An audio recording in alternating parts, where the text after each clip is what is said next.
walked into the restaurant hoping for a quiet meal, but what he heard instead made his blood run cold. 4 wealthy men publicly humiliating a waitress who was just doing her job. They laughed in her face, refused to pay, and treated her like she was nothing.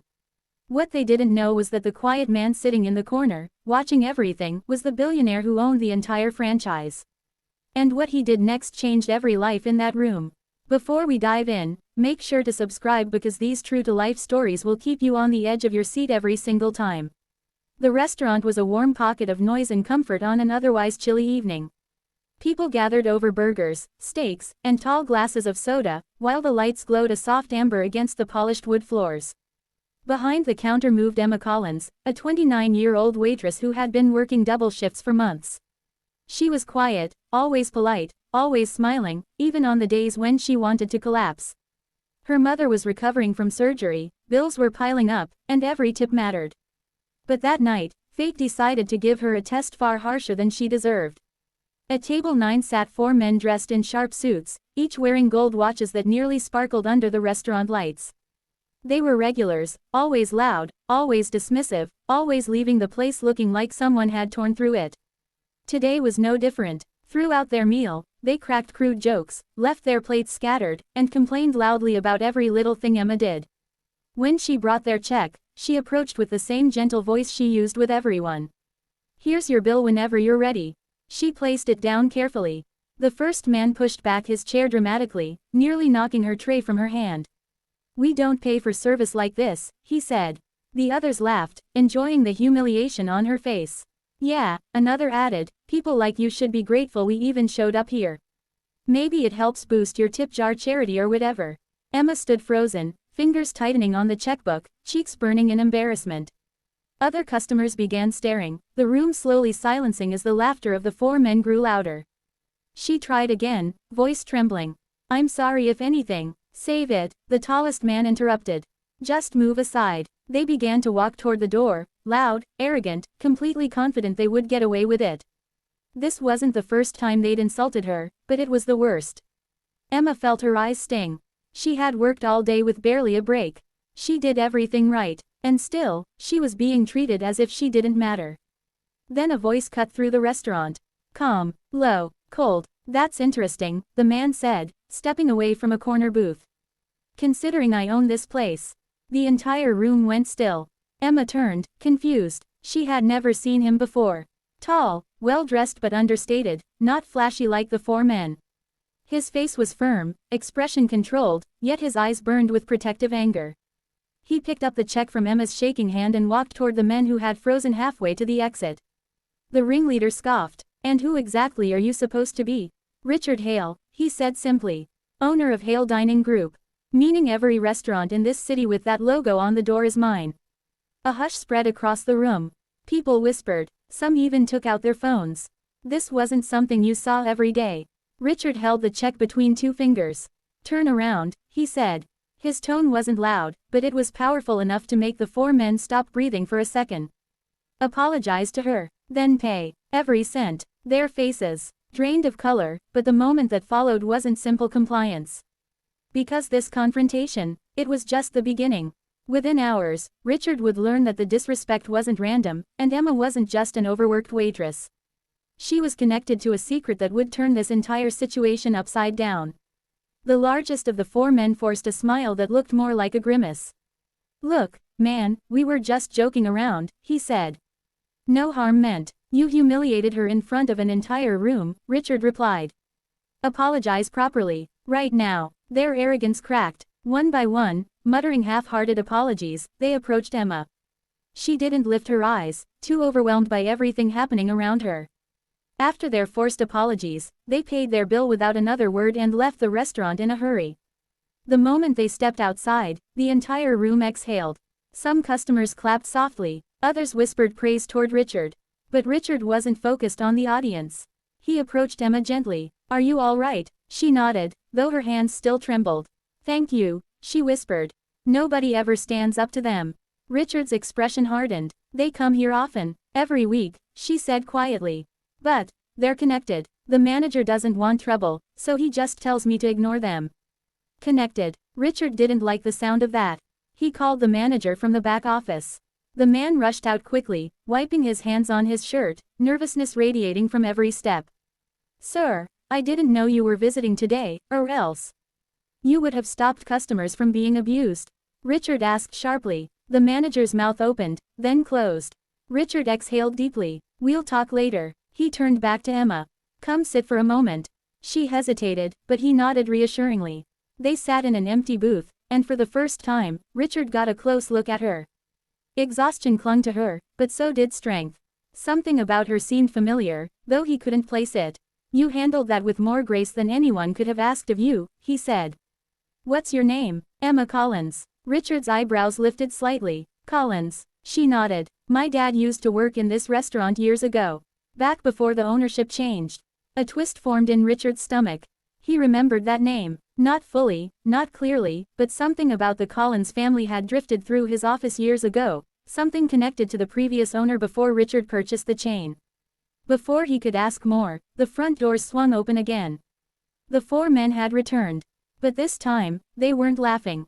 They weren't loud. They weren't alone. Behind them walked a man in a long gray coat with sharp eyes and a cold expression. Emma's face drained of color instantly. "Oh no," she whispered. "Who was that?" Richard asked. "That's Victor Hale," Emma said in a hushed tone. "Your older brother." Richard felt the air leave his lungs.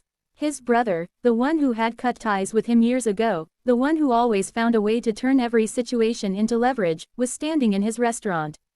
And if Emma recognized him immediately, it meant this situation ran deeper than anything Richard had expected. Victor scanned the room with a slow smirk. "Little brother," he said. "Looks like you made quite the scene tonight."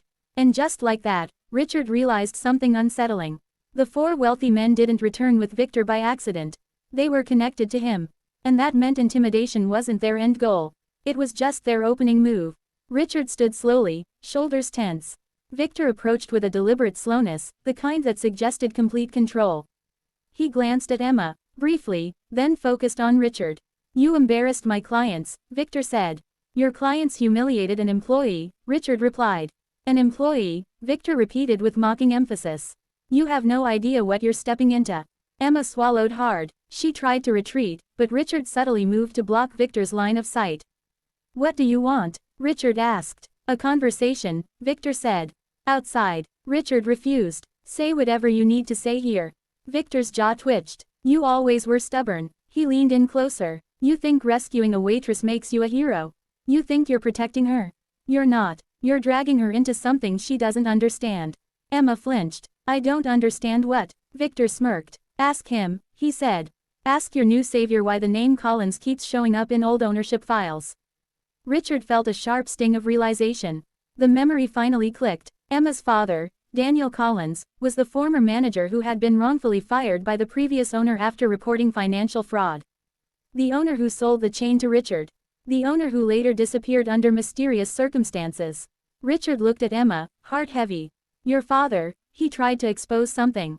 "Something big." Emma's eyes widened. "You know about that?" Victor laughed. "Oh, don't act surprised, little brother. The cover-up was messy. Your purchase of the franchise only cleaned the surface." Richard stepped forward. "Whatever happened back then, Emma had nothing to do with it." "Maybe not," Victor replied, "but hurting her hurts you. And hurting you is something my clients are very interested in." One of the four men cracked his knuckles, stepping closer. "Your stunt earlier cost us more than a dinner bill. You humiliated yourselves," Richard shot back. "Not my fault." Victor's smile grew more sinister. "Richard, you always play hero without knowing the whole story." He tapped the table with one finger. "Emma knows more than she thinks. And I think it's time she told you." Emma's eyes widened. "I don't." "Emma," Victor said coldly, "tell him what you told the labor board." Richard turned sharply. "Labor board?" Emma's lips trembled. "I reported this place 2 weeks ago. Not for you. For the manager. For the way he treats the staff. For the illegal hours. For the missing overtime pay." Victor folded his arms. "And if the board launches a full investigation, little brother, you lose the franchise." Richard felt the world tilt.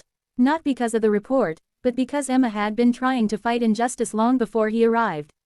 She wasn't helpless. She wasn't weak. She was brave. And now she was caught in a war between two powerful forces who never should have been allowed to control her fate. Before anyone could speak again, a police siren blared outside. Someone had called them. The four wealthy men stiffened. Victor's expression darkened. "This isn't over," he said, turning away.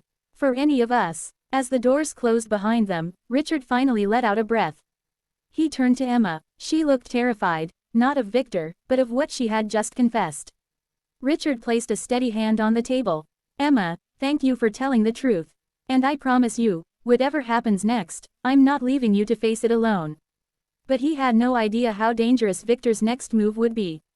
And the next 24 hours would determine everything. The following morning brought more tension than sunlight. Richard spent the entire night gathering paperwork, statements, security footage, and financial logs. If Victor wanted a war, Richard would fight it with truth. But before taking on his brother, he had someone to check on. Emma arrived at the restaurant early, dark circles under her eyes. She hesitated when she saw Richard already sitting there with a thick folder. "Am I fired?" she asked quietly. Richard shook his head. "No, you're the only one here doing the right thing." Her shoulders loosened in relief. She slid into the seat. "What's happening now?" He opened the folder. "Your labor board report didn't hurt me. It helped me. I had no idea employees were being mistreated. This investigation will clean out the people who have been ruining this place for years." Emma exhaled, overwhelmed. "I thought you'd be angry with me." He leaned forward. "Anybody who tries to expose injustice deserves protection, not punishment." Before she could respond, the restaurant door opened again. But this time, it wasn't Victor. It was two detectives. Richard nodded to them. They were here at his request. He handed them a flash drive. "This contains footage from last night showing those four men harassing and verbally abusing an employee. I want formal charges filed." Emma gasped softly. "You're pressing charges." "They crossed a line," Richard said. "And Victor won't be able to shield them." One detective turned to Emma. "We'll need your statement." She nodded, gathering her courage. As the detectives left, Richard's phone buzzed. A message from Victor. 3 words. "You made a mistake." Richard turned the phone so Emma could see. She shook her head. "I'm sorry. This is because of me." "No," Richard said firmly. "This is because they thought they could bully people forever. Now they're learning they can't." Hours later, Victor stormed into the restaurant, fury burning through his usually calm demeanor. "Do you have any idea what you've done?" he hissed. Richard stood his ground. "Protected my staff. Protected my business. Exposed your clients." Victor slammed his hand onto the table. "You just cost powerful men a lot of money. They won't forget it. They can take their revenge," Richard said, "but they won't take this restaurant, and they won't touch Emma." Victor froze. "You care about her?" "Yes," Richard said. "Enough to stand between her and anyone who tries to harm her."